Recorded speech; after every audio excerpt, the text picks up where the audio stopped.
I remember hearing someone say at the renewal that I went to last year that the Bible is the greatest love story.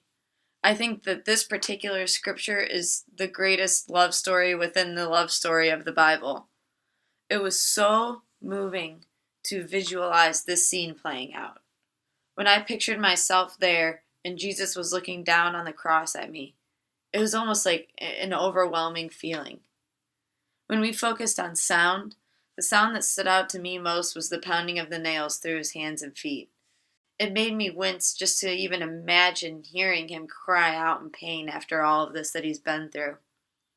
Meditating on the smell of death certainly was not one of my favorite parts of Pray 40 Days, but it's the reality of this story and this situation, and it's all part of this.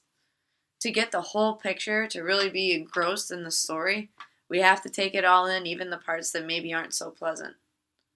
A few times we've heard about wine throughout Pray 40 Days, and it automatically makes me connect with the wine that we receive at Mass.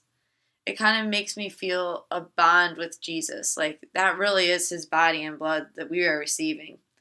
And he gives us that just as he gave over his spirit to God. Then we come to touch. As Father Michael said, not the most pleasant sense of touch that we've experienced in praying with the senses, but it might be the most important one to me.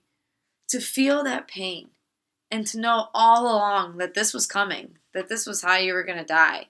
It's hard to even comprehend. I can barely do a bench press, let alone carry a cross up a hill. The cross that I know I'm going to be nailed to. And then literally dying of thirst. It's just almost beyond words.